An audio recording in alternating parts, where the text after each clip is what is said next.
Hello, everyone, and welcome to the fifth episode of the Lebanese Biodiversity Podcast. My name is Mira, and I am an entomologist. Today, I will be talking to Rami Khashab.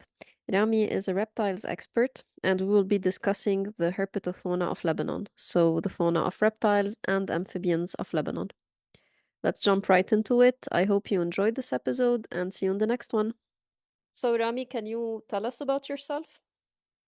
Hi, Mira. Yes. So my name is Rami Khashab. I'm a reptiles and amphibians expert, herpetofauna expert. Uh, Sadly, we don't have this specialty here in Lebanon, so I had to study biology and develop the rest myself through research, fieldwork, and a lot of contacts with people abroad who worked in Lebanon or familiar with the species in the region. There is still a lot of work to do. We still don't know a lot of things about Lebanon and the herpetofauna here, but we're trying to fill the basic data gaps as a start to be able to protect the species.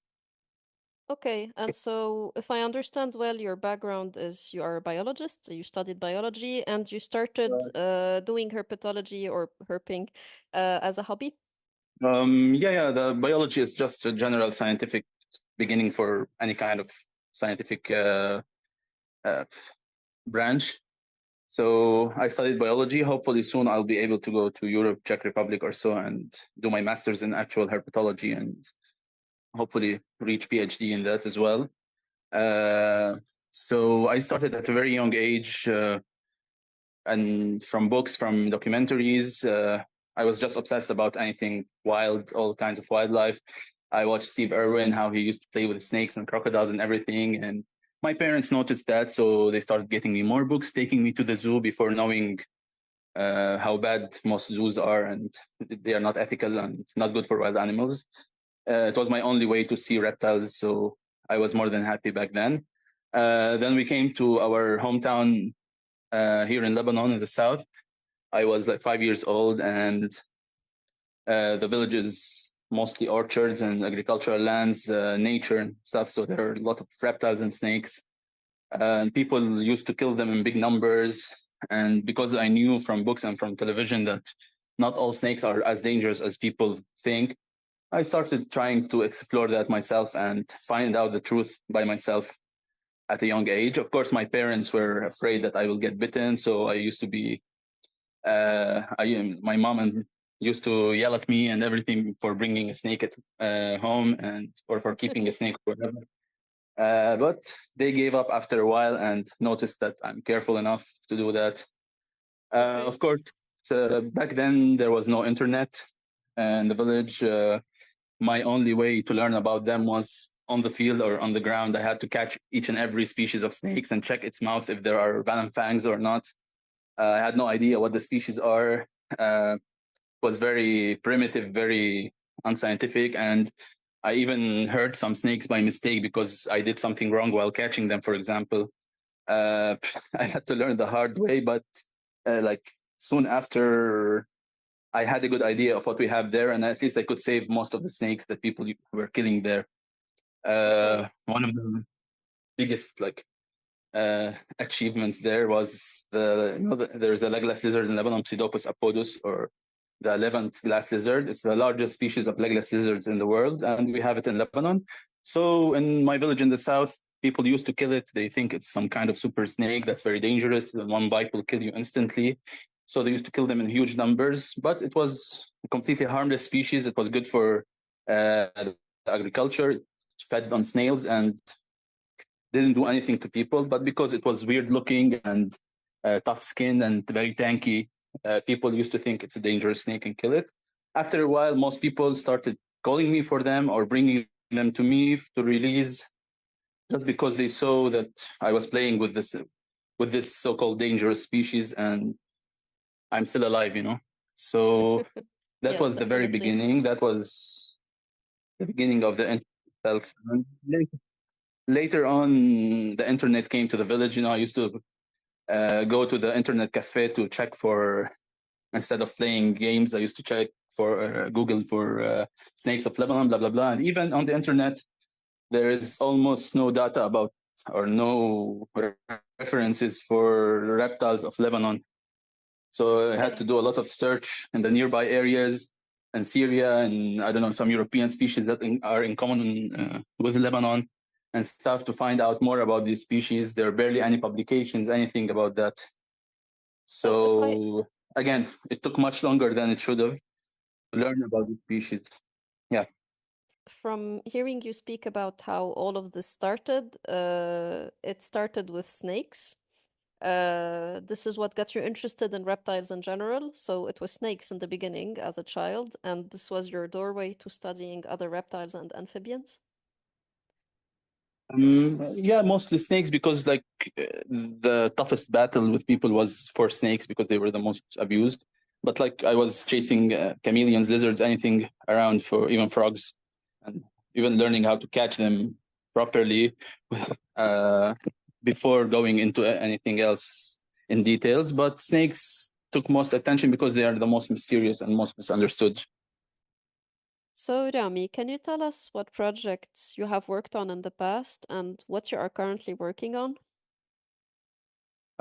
Yes, Mira. So after all the private investigation of the field, I started my first job in sea turtle conservation at the age of like 13 or 14. I was lucky enough that we had a place called the Orange House Project on our village's beach, and they were working on preserving the sea turtle nests on the same on that beach, on the beach of my hometown. So I joined the team, and I worked there for almost a decade until the COVID crisis hit. So of course, a lot of things changed. Now I'm mainly working on different projects, mostly related to reptiles and amphibians, either assessment or protection, conservation, etc., with different NGOs and sides like UNDP, Diaries of the Ocean, the Green Community in Zgharta. Uh, it's mainly assessment of certain areas of Lebanon, especially when it comes to reptiles and amphibians, because data is missing everywhere, as we said before.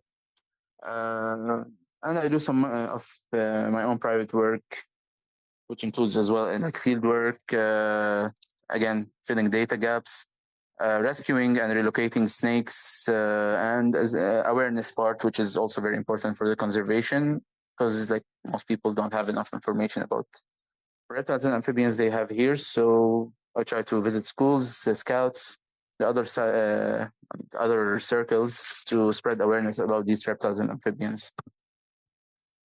Okay, thank you very much. So, if you want to convince the younger generations to protect reptiles or basically protect biodiversity in general and these species that you work on, what would be your argument? So, what is their role or their importance in the ecosystem, and why is it important to protect them? So, like all every part of the ecosystem, it's like one complete chain, and we are part of this chain, and we keep forgetting that. So, if we remove these reptiles or these snakes from this chain, we remove this one link, the whole chain will be ruined. It will be, and we will be affected long term and directly at some point. What, like most direct thing we will get affected by is the rodent population. It will increase like crazy. We will have diseases that are much more deadly than the venomous snakes we used to kill. Not to mention, snakes solve many medical issues when it comes to Alzheimer's, when it comes to painkillers, when it comes to heart disease, and because their venom has lots of enzymes and properties that can be very effective medically. And some snakes actually have properties that attack cancer cells. So if we use this venom the right way, we can save many lives without affecting the snakes. Of course, I'm not saying go and collect snakes and collect venom and sell it, blah, blah, blah. I'm just saying that these are direct effects that snakes have on us and that benefit us and our lives in general. Okay, so Rami, I will go ahead and jump to the next section, which is how many reptile and amphibian species do we have in Lebanon? So, as we said before, there is a lot of data gaps when it comes to these animals, but so far we know about 8 species of amphibians, which includes frogs, toads, three frog species, three toad species, salamander species, and a newt species, which are both Salamandridae family. Okay. These are the species that are most affected by water pollution, by climate change, and everything. Like amphibians are one of the indicators worldwide for climate change and like habitat sensitivity. When it comes to reptiles, we actually have 25 species of snakes until today. Soon there will be 26 because we're writing a paper of one more species of snakes here in Okay. Lebanon. When it comes to lizards, we have 20 plus. Sadly, that like there is a high chance of many species to change their classification or to merge with other species or split from other species. So I can say now it's 20 plus. This Okay. includes the An legless estimation. lizard. Yes. Yeah, Sorry. I mean, like if we want to count them, it's like 22 species, but I think it's more than that for sure when it comes to Lebanon. Okay. What does Uh, this include? I'm sorry because the voice cut slightly. So what does this include? so lizards include the legless lizards, agamas, geckos, chameleons, and lacertids, which is the true lizards, which is the biggest family here. This Okay. includes species we can mention later. Okay. Then we have the turtles and tortoises here. So we have one species of tortoises, which is the Greek tortoise, the land turtle, as they call it here. Okay. The species is collected by people here because they think it provides good luck or because it looks nice in the garden and everything. But sadly, this causes the species to be affected critically here in Lebanon. We have two species of freshwater turtles or aquatic turtles, which is the striped neck turtle or Balkan pond turtle, which is very common Okay. in Lebanon, other rivers or any place with permanent water bodies. And the other species is actually data deficient in Lebanon. There are very few records. It will probably go extinct in Lebanon, which is the Nile soft-shell turtle. It's a huge species of freshwater turtles that lives in rivers in Egypt all the way to Turkey. It can go to the sea and travel and feed in the sea, then go back to the river to breed and continue its life, basically. Okay. Sadly, Okay. we are losing the nesting grounds for these turtles because our rivers are very polluted, especially the major rivers like Litani and Nahr al-Kabir and others. So it's difficult for such a big species to survive and to reproduce and to find each other to mate altogether. Fortunately, it is quite common and still least concern, or now it's vulnerable, but it's found in Nile River all the way to, like in Palestine, Turkey, all the way to Turkey and Greece, where they protect it well. Here in Lebanon, we barely have two or three records for the turtle in the past decade or two. Okay. And then we have And yes. yes, and so we have the sea turtles left, right? The next category is the sea turtles. We have three species: two of the leatherback sea turtle that visits our waters in Lebanon, and then we have two turtles, which is the green turtle and the loggerhead turtle that lay eggs on Lebanese shores, Lebanese sandy shores. And Okay. sums up the herpetofauna of Lebanon. We don't have any crocodilians. Of course, there were some cases of invasive ones that were brought from Egypt, Nile crocodiles, and thrown into rivers here, like Nahar Beirut crocodile. It was famous a few years back, and a few other similar cases. But we don't have native crocodilians. Okay, yeah, I had completely forgotten about this, but this is quite a few species, and of course the number of species is always an estimation because our knowledge is always evolving, but also because the species distribution is always evolving with the challenges that they face with climate change, and sometimes some of them sadly go extinct. Would you like to talk a bit more about the efforts that are needed for the conservation of these species locally? So we didn't reach. To start, we don't have enough data to create. And we don't have enough population studies. Don't even have enough estimate Okay. or even listing for the herpetofauna here in Lebanon. But there are many species that logically would be critically endangered in Lebanon just because of their limited distribution, and some are endemic to Lebanon and the surrounding, or just endemic to Lebanon. So they're very sensitive. If they disappear here, or if their habitat disappear here in Lebanon, they will vanish completely.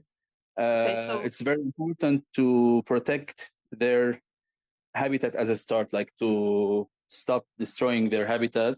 This should be enough to for this species to revive a bit. They are not as fragile, as sensitive as maybe, I don't know, other insects, for example, or so, when it comes to heat, when it comes to changes. But we need to give them a break to be able to reestablish and give them enough space and habitat to for the population to thrive altogether. Lebanon is a hotspot, or the Levant itself here in the Middle East is a hotspot for biodiversity, and it's a hotspot for endemism. There is a lot of endemic species when it comes to reptiles and amphibians. We have in only one endemic species of reptiles in Lebanon, which is the Frazi lizard. It's endangered, of course, and it should be critically endangered, in my opinion. We have a few other lizard species like the Kulzer lizard, which is also a mountain species. We have the Lebanon thin-toed gecko, which is, again, a mountain species and affected by the global warming and habitat loss like most others. When it comes to snakes, we have endangered mountain viper, Lebanon mountain viper, which is a small venomous snake that lives in Lebanon above 1,800 meters. And then we have a very new snake, which was classified wrongly until 2 years ago. It's called the Levant rat snake, or Elafidruzi. It's Hanash al-Barouk in Arabic. This snake is very enigmatic, very unknown, and it used to be classified as Elaphis which is a very common species in Europe, in Russia, and in that region. But once it got classified as a separate species, the distribution became very limited, and it's one of the most endangered and most limited species here in the Middle East. Sadly, it is very difficult to find. So in the past 6 or 7 years, I've only seen like 3 or 4 individuals in the field. So it's very difficult to study or to apply stuff like telemetry or other things on the species.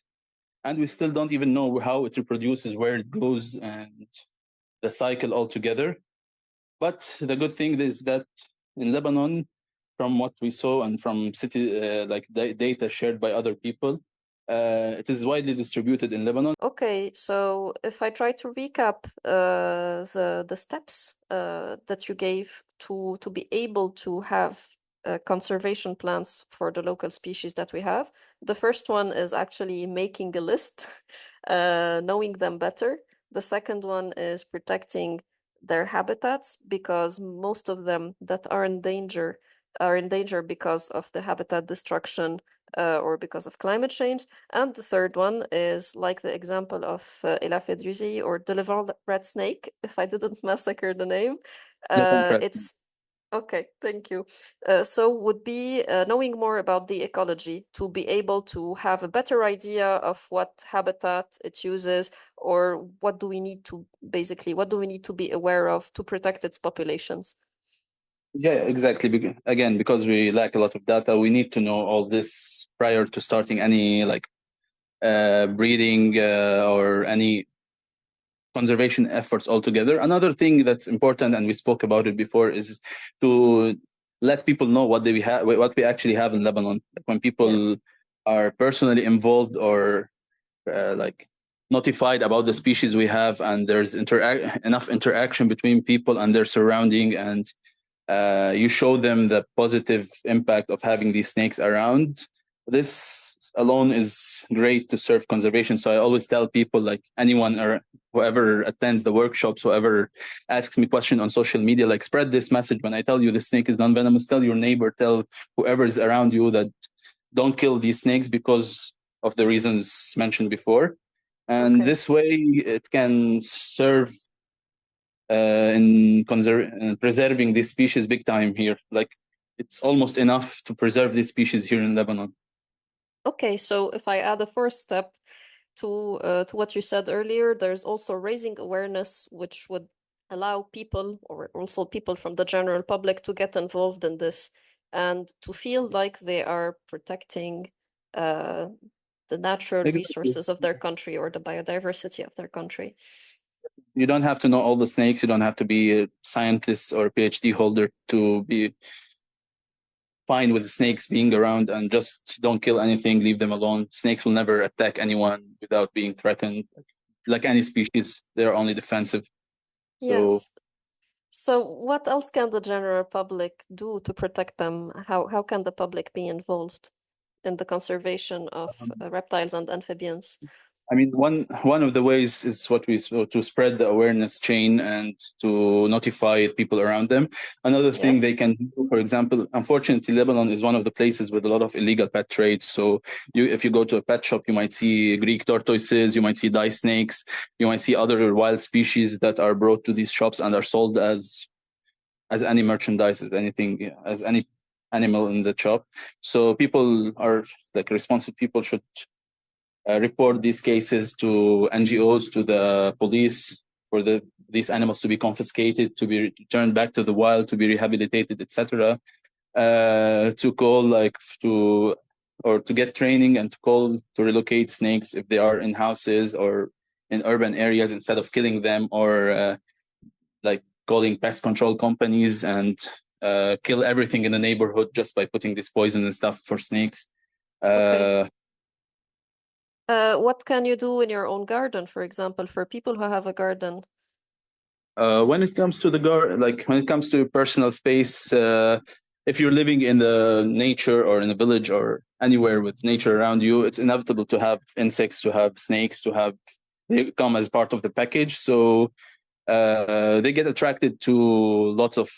If you have a lot of mess in your garden, you have high grass, you have I don't know, wood lying everywhere, or junk in the yard, like any kind of junk in the yard, this will attract snakes because this will attract rodents, and snakes will follow the rodents. If you have a chicken coop, for example, and you don't clean it regularly, the rats will come for the chicken feed, and then snakes will follow again. So the more you clean, the more you take care of the surrounding of your house, the less snakes you will have. But again, if you're in a village or if you're in a surrounded by nature, snakes are part of the package. You have to find a way to coexist with them. Most of our snakes are completely harmless. They're non-venomous. Even the venomous ones will not attack humans just to attack. They will be defending themselves if we try to hurt them. So chances of getting bitten by a snake here in Lebanon is very low. And as long as we do everything right and we are responsible when we are outdoors, no accidents will happen. Okay, thank you. What can governmental entities and environmental NGOs do to help in the conservation? So I think as a start, it would be nice to have a proper study for these reptiles and amphibians, like more funded studies, more funded checklisting for the species here, and to create a Okay. red list, a local red list for these animals here in Lebanon, Okay. uh, to like to sort them and to know which species are a higher priority for conservation at this point, and then work with local communities in the regions where these high priority species present to create some kind of like for Lebanon specifically, it would be always good to create something that will make local communities money and preserve these reptiles at the same time. So some Okay. kind of ecotourism activity, like I don't know, with sea turtles, like in Sri Lanka, people travel to Sri Lanka or Costa Rica and stuff to watch sea turtles and to like participate in sea turtle activities. We can have similar activities here, and they make millions of dollars each year, you know. So if we protect some of the species properly, we can actually make money and uh economically benefit from it, especially in Lebanon Okay. with the whole situation and the whole crisis issue. This can be a good way for the local communities to get more excited about protecting such species, you know. Okay. So, um, these like official entities can fund more studies to have a better knowledge of the local fauna, and they can also endorse more projects that are also rural development projects at the same time, right? So that this is the main idea. To involve local communities to get them more excited in preservation of these species, like Okay, because and if you give us an estimation of how many more years do we need to wait before we have a reptiles and amphibians red list for Lebanon? What would be your estimation? I mean, with the current work and upcoming publications, I hope it will happen in the coming decade before it's too late for some of the species. But it's hard to say due to the political situation and the war and everything happening now. Okay, thank you. Well, we hope that this will be possible in the near future, and also that there will be more funding and more opportunities for local communities to get involved in the Definitely. monitoring and conservation. Yeah. Exactly. There is a lot of young people that are excited about this kind of work and they like the field. They show interest in reptiles and other animals, but sadly, most of them don't even get the opportunity to be involved in any way. So if the government provides such opportunities and maybe create such specialties at the universities, these kids will be more excited to get involved, and then we'll have much more field work, much more data, and much more people actually working on conserving these reptiles and amphibians and other categories of biodiversity and wildlife and everything. Yes, we also hope that this will happen in the coming few years, and that people who want to go in the environmental field in Lebanon will have more opportunities to do this work locally. And so this brings us to the last section, the closing section, where I have three final questions for you. The first one Okay. being, what is your favorite species? It's hard to say. It's very hard to say. Again, I will go to snakes and I will go to the Levant rat snake, Okay. uh, You can have Elaphidrose, because several. Okay. I mean, all of them, like, it's very difficult to pick a favorite, but like, the Levant rat snake was the biggest challenge to find, to explore, to understand, and it's still very unknown. So I think it's the most, like, it It is makes your me the most favorite curious. species. Okay. Plus, it's a friendly species. Like, shallowly speaking, it's probably the most beautiful reptile here in Lebanon from the looks of it. So I think that puts, It puts it high on your list in all yeah, cases. yeah, Okay, well, definitely. thank you. I do understand that this is not always a very easy choice. And what advice would you give to people who would like to go into herpetology, or would simply are simply interested in reptiles and amphibians? What advice would you give them? Um, First advice is that everything is possible. Like most people are very, like, they feel down because they are in Lebanon and they cannot do these kind of things in Lebanon. No, everyone can do that if they like it, if they're passionate about it. There's always a way. There's always opportunities here and abroad to go into environmental studies, whatever they like. The research is available. The internet is there. You know, you can Google anything as a start. They can learn. I'm happy to help anyone who's curious to learn about herpetic fauna. Um, and if they do that, they will be contributing a lot. Even if it won't happen in a year or two, in 5, 10 years, they will see how much they achieved by going into such domains. And Yes. I hope they do not leave Lebanon completely. And if they study abroad, they come back here and apply all they learned here in Lebanon, because it's much needed and because Lebanon is an amazing country and there is still a lot to do here. Thank you very much for this, Rami. And the very last question is, would you like to leave some contacts or links in case people find a snake at home, in case people have questions, or a snake emergency in the kitchen? Would you like to do any shout outs, or would you like for us to Um, link anything below the post for this episode? they can, if someone wants to learn, ask anything about reptiles, amphibians, wildlife in general, if they want to contact me to relocate a snake, I mean, please contact me to relocate the snakes, don't kill them. They can reach out on my Instagram, Herping Lebanon, or contact me on WhatsApp on 71316 to 725. Yeah, I'll be there. Like, I always reply quickly. So hopefully we can save as much snakes as we can by doing that. Okay, well, thank you very much for this talk, Rami. Thank you for your time. It was a pleasure to talk to you about the subject that you are passionate about. Thank you, and same to you. And thank you for having me and for being interested in this kind of subject. Yeah, it was really cool. So we'll keep in touch and see you soon. Definitely. Definitely. See you and have a good day. Thank you, you too. Bye bye. Bye.